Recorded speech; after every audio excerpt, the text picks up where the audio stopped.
لك الحمد. لك الحمد يا ربنا حمدا يوافي نعمك ويدفع نقمك ويكافئ مزيدك. الحمد لله في ليلي وإصباحي، والحمد لله في حزني وأفراحي، الحمد لله في أمني وفي قلقي. طبيبي الحمد والتسبيح جراحي. سبحان ربي وما في الكف مسبحة، سجادة الأرض والنجمات مسباحي. إني إذا استغلقت أبواب أمنية ذكرت ربي فكان الذكر مفتاحي. أبصرت في ملكوت الله روعته، سبحانه ليس محتاجا لإيضاحي. يا من أزاح لإبراهيم حيرته وسر موسى بتوراة وألواح، وعز عيسى بإنجيل وشرفه، وعز أحمد تحريرا لأرواحي. سعادتي باسمك اللهم دائمة، ودون ذكرك همي ليس ينزاح. ما دمت أعليت بالإيمان منزلتي، فما أعد خساراتي وأرباحي.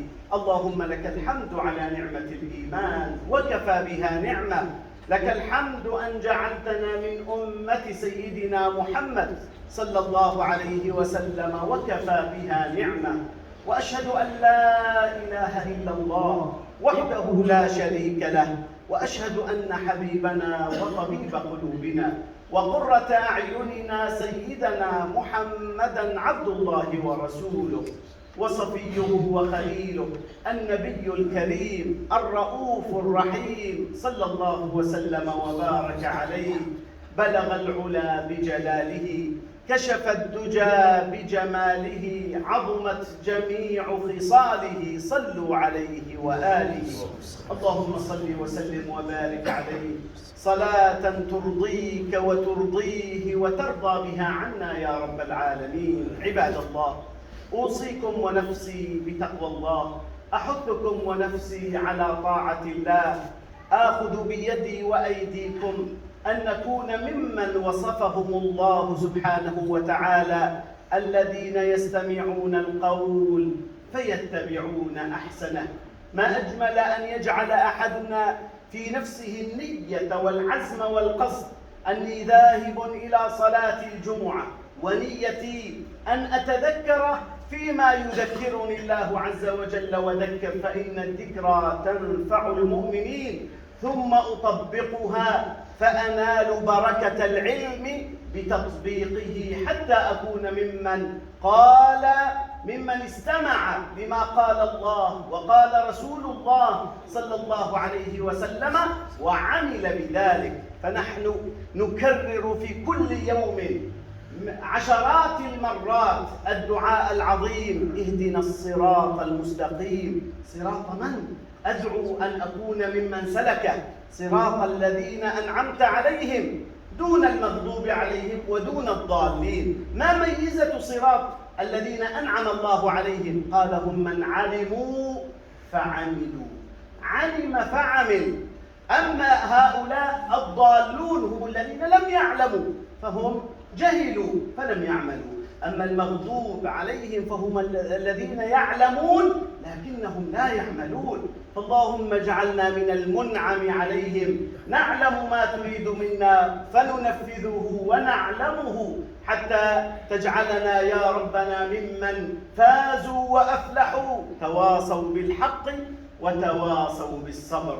اللهم آمين. أما بعد، أيها الإخوة الأحبة، أيها المؤمنون الأكارم، أحباب رسول الله صلى الله عليه وسلم، مما لا نختلف فيه أبداً محبتنا لرسولنا المصطفى صلى الله عليه وسلم. ننطق بها بألسنتنا ونشعر بها في قلوبنا، لكن هذه المحبة العظيمة التي ستجعلنا رفقاء الحبيب صلى الله عليه وسلم، حيث قال: أنت مع من أحببت. وقال سيدنا أنس: لم يفرح الصحابة الكرام جميعا بحديث كما فرحوا بهذا الحديث العظيم الذي يبشرهم برفقة النبي صلى الله عليه وسلم، إذ سيحشرون مع حبيبهم المصطفى صلى الله عليه وسلم. هذه المحبة التي نشعر بها بالقلب ونقولها باللسان تحتاج إلى إثباتها في الواقع، إلى تحريرها، إلى تفحصها، إلى تفتيش العمل بها ومقدارها. إن كانت ضعيفة قويناها، إن كانت مريضة صححناها وشفيناها، إن كانت قليلة كثرناها، إن كانت تحتاج إلى مؤازرات آزرناها، حتى يثبتنا الله على محبة حبيبنا المصطفى صلى الله عليه وسلم. هذه المحبة قد تصدر أحيانا بسبب الجهل بمسألة ما، تصدر تصرفات خاطئة وأقوال خاطئة. أريد أن أقف عند أحدها أيها الأحبة. من محبتنا لرسول الله صلى الله عليه وسلم لا نكاد نجد كلمة جميلة وحكمة طيبة وقصة جميلة إلا نضيفها للنبي عليه الصلاة والسلام دون أن نتأكد فعلا هل قالها حبيبنا صلى الله عليه وسلم، هل فعلها رسولنا صلى الله عليه وسلم، مع أن الله عز وجل أمرنا فقال: يا أيها الذين آمنوا إن جاءكم فاسق بنبأ فتبينوا. لا بد أن أتبين حتى لو كانت الحكمة عظيمة والجملة رائعة والمعنى صحيح والقصة عظيمة، لكن أن أصفها وألصقها بالحبيب صلى الله عليه وسلم لا بد أن أتأكد قبل ذلك، لأننا أمام تحذيرين شديدين من حبيبنا صلى الله عليه وسلم، حيث قال في الحديث المتواتر: من كذب علي متعمدا فليتبوأ مقعده من النار. كذب علي أي قولني ما لم أقل، جعلني أخبر عني عن عمل أو قصة دون أن أقل، يتبوأ مقعده من النار. لم يقل النبي عليه الصلاة والسلام حتى لو كانت القصة جميلة، ولم يعذرنا النبي عليه الصلاة والسلام بما كانوا يقولون من قبل: نحن نكذب له لا عليه. لما تكون القصة حلوة بترغب الواحد بالصلاة، رغب بالصيام، بذكر الله، مع أنه غير صحيحة، قل لك يلا مليحة، بلكي إن شاء الله يخاف منا من هالقصة، بلكي يرغب فيها. لا، حذاري. ففي الصحيح غنية، في أحاديث صحيحة تكفينا عن كل حديث مكذوب أو موضوع أو قصة.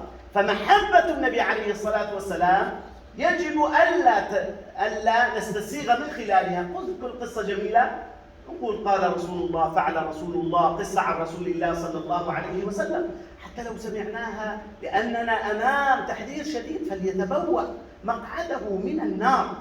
طب واحد يقول لك أنا ما عرفت، يأتينا الحديث الآخر الذي لا يعذرنا أن ننقل شيئا عن رسول الله صلى الله عليه وسلم دون تحقق، دون تبصر، دون تأكد. قال عليه الصلاة والسلام: من حدث عني بحديث وهو يرى أنه كذب فهو أحد الكذابين أو الكذابين. يعني عندما تنقل حديث وأنت عندك شك، احتمال صح احتمال ما صح، فلا بد ألا أنقله وإن كان سيوافق رأيي أو يوافق حكمتي أو يوافق شيئا مني. لم يعذرنا النبي صلى الله عليه وسلم أن نقوم بهذا، لأن الدين مصدره قال الله وقال رسول الله صلى الله عليه وسلم. وكلمة قال رسول الله عليه الصلاة والسلام، القرآن حماه الله: إنا نحن نزلنا الذكر وإنا له لحافظون. قال رسول الله حماها العلماء الجهابذة من العلماء، سهروا الليالي، دققوا في الرجال، أتوا لنا بعلم الإسناد، أتوا بعلم مصطلح الحديث، علم الجرح والتعديل. كل هذا الجهد الذي سافر هؤلاء الصحابة السلف الصالح العلماء من بعدهم آلاف الكيلومترات سافروا وقضوا أعمارهم في سبيل ذلك، لا يمكن أن آتي أنا بعد كل هذا الجهد الذين تعبوا فيه فأقول يلا يمشي الحال. المهم قال رسول الله، هكذا سمعنا، هكذا تعلمنا، هكذا ينبغي. والآن ولله الحمد صار عندنا وسائل سهلة جدا، ب5 ثواني تستطيع أن تتأكد من هذا الحديث. وأن تعرف أين ذكر هذا الحديث. فما ظل عندنا حجة أن ننقل في وسائل التواصل الاجتماعي، لا الواتساب ولا الفيسبوك ولا غيرها، ولا أن نتناقل في حديثنا حديثا دون أن نتأكد منه بكبستين على الجوال على جوجل. نستطيع أن نتأكد من الحديث. المشكلة أن البعض الذي صار عمره 40 30 50 سنة وهو كان يروي هذه القصة، يروي هذا الحديث، لا يتقبل أن تقول عنه هذه القصة غير صحيحة. لا يمكن أن يقتنع أن كل العلماء كل الخطباء اللي كانوا يقولون هذا أو كل الناس الذين كانوا يتواردون هذا الحديث غير صحيح. من قال بأن الكثرة تعني الصحة. انظر إلى قول الله عز وجل: وما أكثر الناس ولو حرصت بمؤمنين. الكثرة لا تعني الصحة حتى لو كانت شائعة بين الناس. عندما تقول قال رسول الله أن 14 كتاب حديث لابد أن أرجع إليها: صحيح البخاري، مسلم، الترمذي، النسائي، أبو داود، ابن ماجه، ثم ابن حبان، الإمام أحمد، صحيح ابن خزيمة، أرجع إلى هذه الكتب، الدارمي، غيرها. والآن لكبس الزر كما قلنا كل الكتب 14 كتاب السنة المعتمدة فورا أمام يدك. هل هو موجود ولا لا؟ وبعد ذلك حتى لو كان موجود تجد أن مسند الإمام أحمد الشيخ شعيب الأرناؤوط هو الذي قال هذا الحديث صحيح حسن ضعيف. حتى في كتاب الترمذي تجد قال الترمذي فيه كذا، قال أحمد شاكر كذا. حتى في صحيح الإمام أبو داود سكت عنه أبو داود غير حكم عليه أبو داود. يعني حكم على الحديث أيضا مهم حتى نتعود ونعود أبناءنا ألا ينقلوا إلا حديثا صحيحا. كما قلت أن المشكلة أحيانا أن لا نتقبل أن هذا الحديث غير موجود، أن لا نتقبل، مع أن هذا كما قلت يجرح في محبتنا لرسول الله صلى الله عليه وسلم. تخيل أنت أب وجاءت زوجتك لتقول أن ابنك قال أنك قلت بأن مثلا مدينة كذا جميلة. هي فعلا جميلة، لكن أنت ما قلت له. فورا تروح له: أنت سمعتني؟ هل قلت لي؟ حتى لو كانت المعلومة صحيحة لن تفرح بذلك لأنه لم يتأكد من هذا الكلام ونقل عنه. فكيف برسولنا صلى الله عليه وسلم؟ كأنك إذ تنقل عنه حديثا غير صحيحا لسان الحال ماذا يقول؟ يا رسول الله كل الأحاديث الصحيحة اللي قلتها ما وجد فيه هذا المعنى. فلو أنك جايب هذا الحديث كأنك عم تصحح وتكمل أحاديث النبي عليه الصلاة والسلام بحديث غير صحيح. المشكلة الثانية ليس فقط أننا لا نتقبل، أحيانا لا نفرق بين حديث موضوع مكذوب لا أصل له، يعني أبدا مو وارد، ما أحد من العلماء، وبين حديث ضعيف. ونحن نعلم أن أسباب الضعف أمران: قد يكون حديث ضعيف سببه العدالة، أي مشكلة، خوارم العدالة، أنه ارتكب فسق، كذب، سرق. أما عندنا أحاديث ضعيفة لكن سببها الضبط، أنه بس حفظه قل، فقال العلماء بأن هذا الحديث ضعيف بس لأنه الراوي بدل قال سمعته، بدل قال كلمة فإن قال وإن. فأحيانا مشكلتنا أننا الأحاديث لما نقول له ضعيف ينفر منه.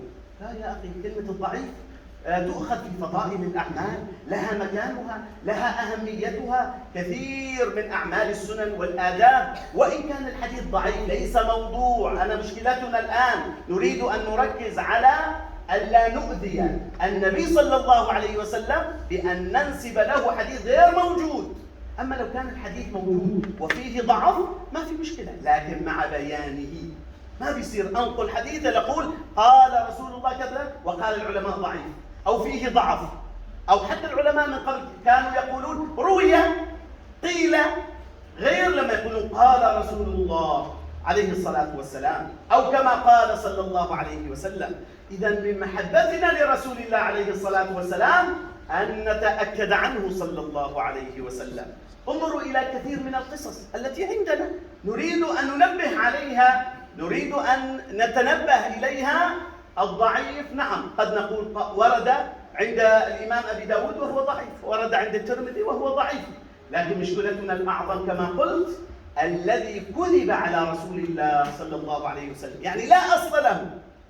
عندما نسمع كثيرا قصة جار النبي عليه الصلاة والسلام اليهودي الذي كان يؤذي النبي صلى الله عليه وسلم.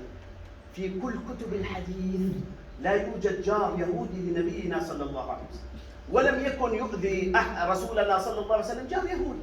هذه القصة غير صحيحة، أولا غير موجودة في كل الكتب، أريد سندا لها. خطباء ذكروها، علماء ذكروها، ربما نحن خطبنا عنها ولم نكن قد تأكدنا فيها. أنا لي تحقيق عن كتاب الإمام الذهبي حقوق الجار، ذكر أغلب أحاديث الجار، ما موجودة أن النبي عليه الصلاة والسلام له جار.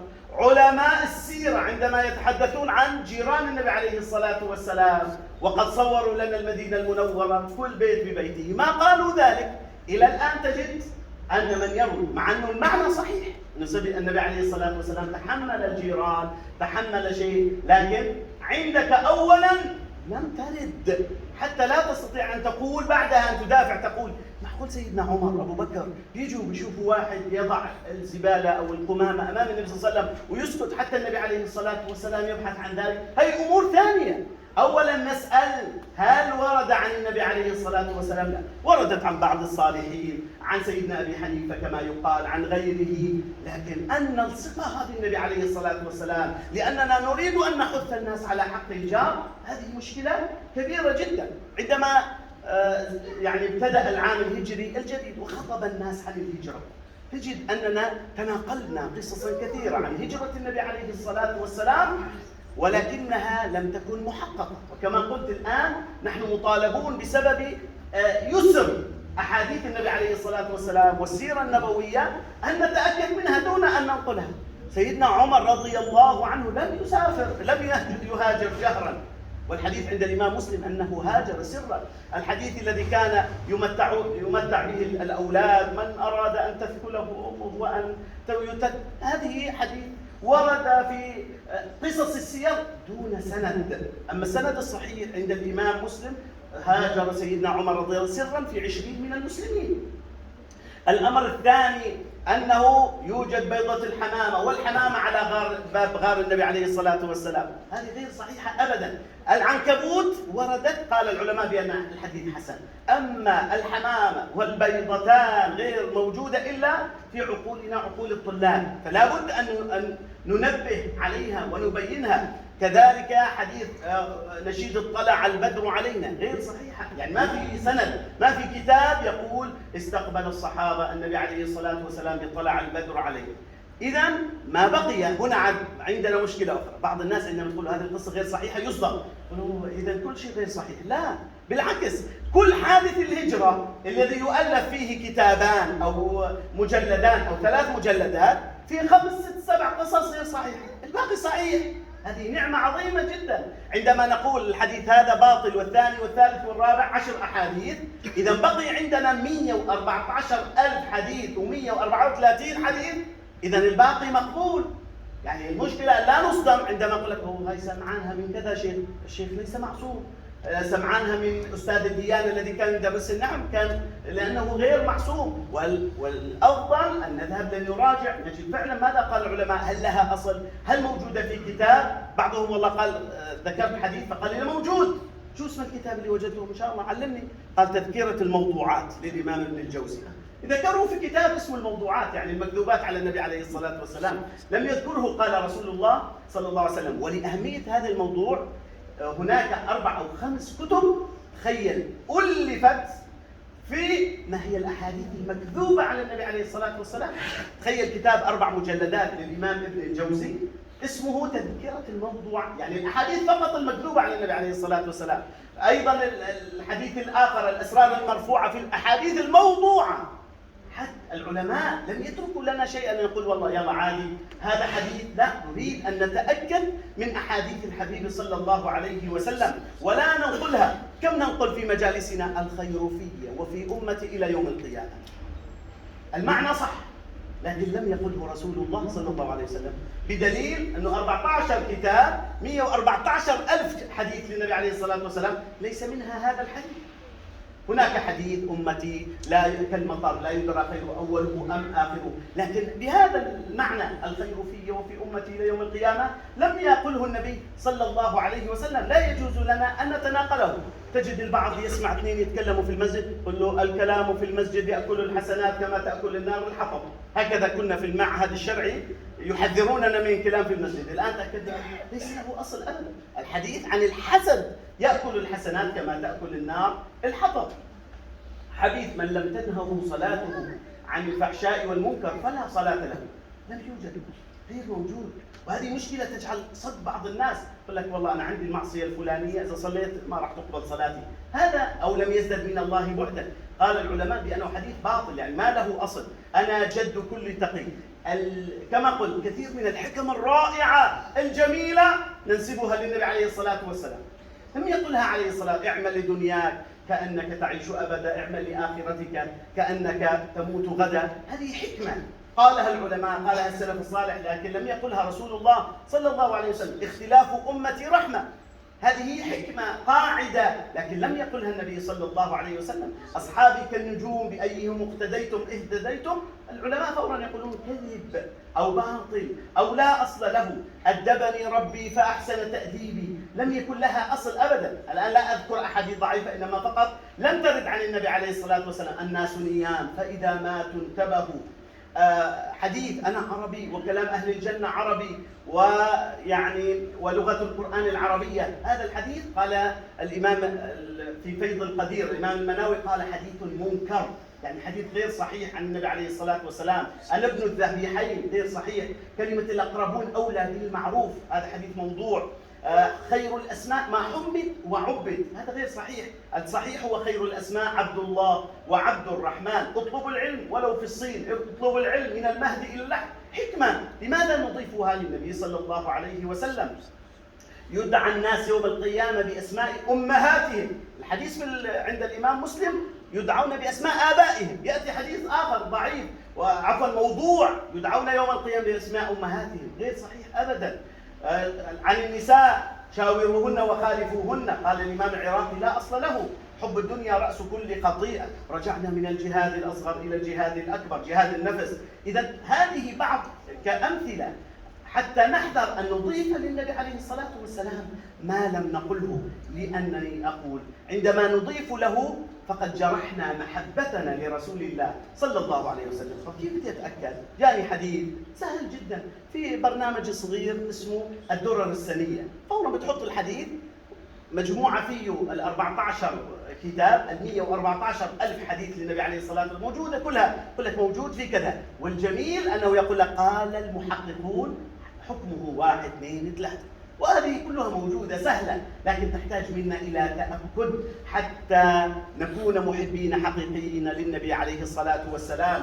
اللهم ارزقنا محبته، وارزقنا اللهم اتباع سنته يا رب العالمين، ولا تجعلنا ممن قال عنه كلاما لم يقله أو روى عنه قصة لم يقلها. ألا هل بلغت؟ ألا هل بلغت؟ ألا هل بلغت؟ اللهم فاشهد. أقول هذا القول وأستغفر الله، فيا فوز المستغفرين.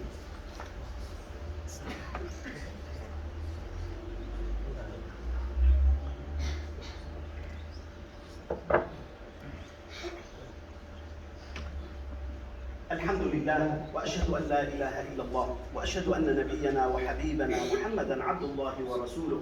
اللهم صل على سيدنا محمد وعلى جميع الأنبياء والمرسلين، حتى لا يدخل الشيطان إلى قلوبنا يقول لك بطلت أنقل ولا حديث، لأني أخاف أنني نقلت حديثا غير صحيح أو موضوع.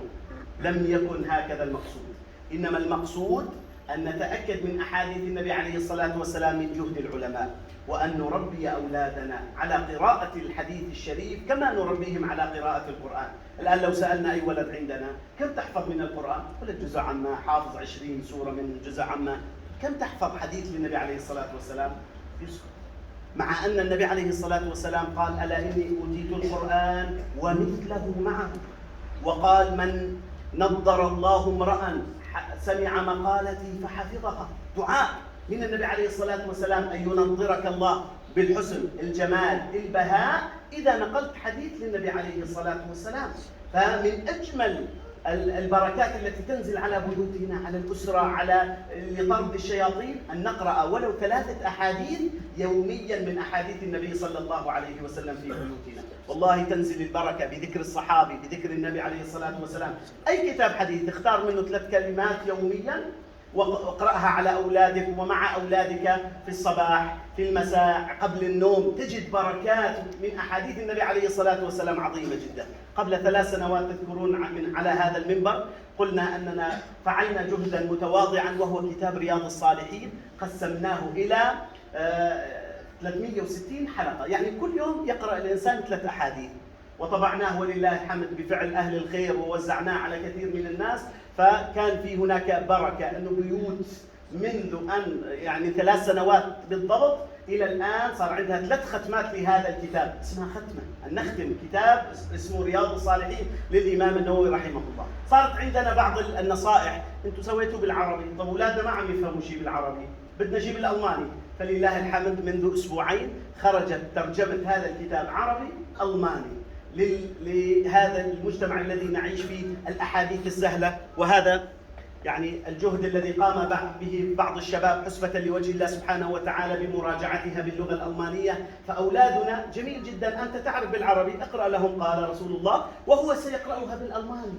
عندما يقرأ تفسير آية أو تفسير حديث يوميا صفحة واحدة 3 دقائق، تنزل بركات الله عز وجل بذكر أحاديث كلها صحيحة أو حسنة عن النبي عليه الصلاة والسلام من الإمام النووي رحمه الله، والذي قال العلماء بأهمية هذا الكتاب. هذا الكتاب يعني عربي ألماني صفحة واحدة، كل يوم مع أولادنا، مع زوجتك، مع أولادك، تنزل بركات. نسأل الله عز وجل أن يتقبل من كل من عمل في هذا الكتاب من الجهد، وأن ننفذه في الواقع في بيوتنا إن شاء الله.